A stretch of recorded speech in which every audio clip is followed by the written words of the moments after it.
Okay, we've created the spinner body here, and once again we're not going to reinvent the wheel. We're going to use McMaster-Carr to get us a ball bearing, which is going to come in to the holes on the spinner body, and let's go get that one. In order to do that, let's go to McMaster and take the search string and find it here. Ball bearing light duty open for 5/16 shaft, diameter and 7/8 housing ID. It's a 3D step already, so let's download it.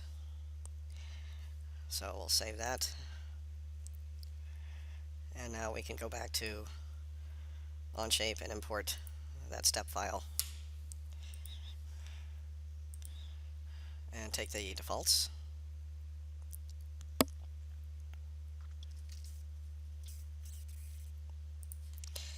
And there it is.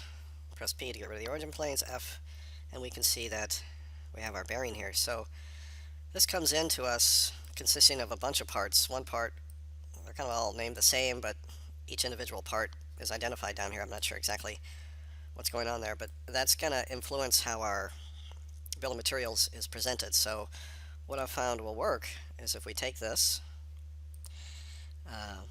this part that we just imported and create an assembly, and then insert that part into an assembly. So like this, and now we've got the ball bearing assembly. Let's rename that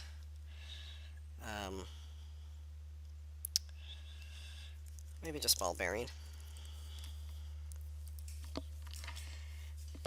And so you'll see why that's relevant in a minute. So let's go ahead and go to an open assembly here, and we're going to insert the spinner body. This is one I think we just made in there. Before you click anywhere, just click on the green check mark. That'll put it at the origin. I'm going to come over here and right click Fix.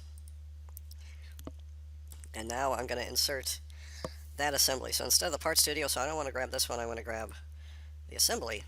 Click there.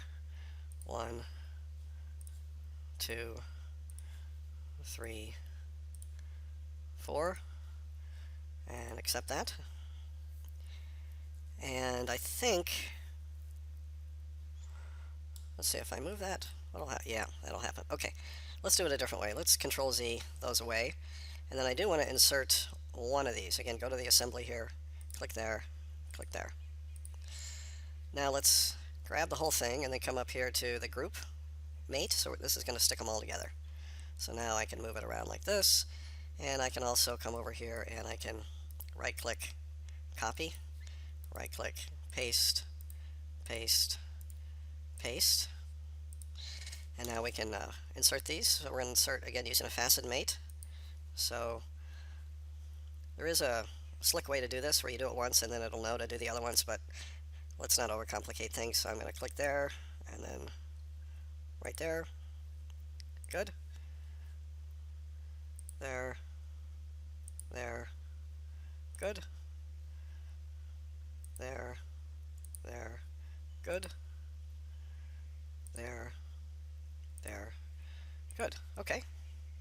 So there's our fidget spinner. Now, one of the few other things we need to do.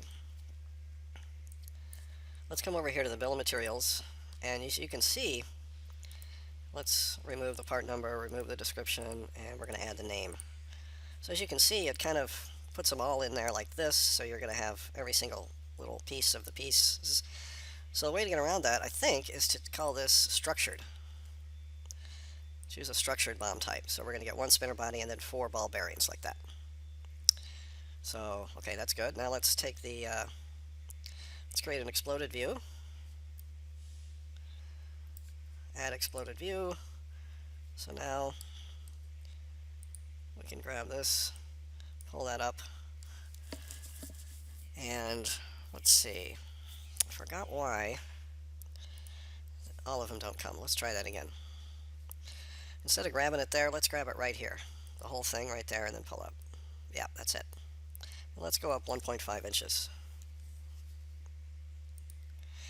And then if we come over here to the other ones, we can come up 1.5 like so. Key is to grab it over here in the feature list. 1.5 inches. Finally, the last one. Now, the next thing would be to figure out how to just have one line come out to connect them, as opposed to the large number of lines that we see here.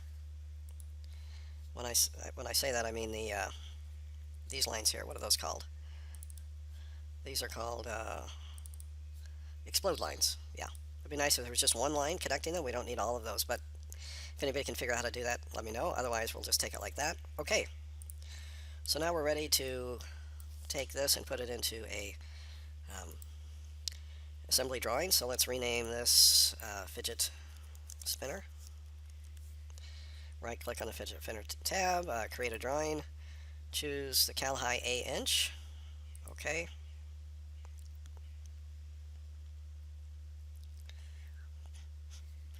We're going to want isometric orientation. There it is. And we're going to want the explode one, something like that. And I think that's okay. So a left click, and then right click, show shaded view. Let's put the bomb table in there. Let's put it in the lower right. And I want to have a structured. Yeah. And we'll click down here so it allows us to pin the lower right on the border. There we go. And finally, we'll do our callouts right on the edge. And there is our fidget spinner. Okay, that should do it. Thanks for watching.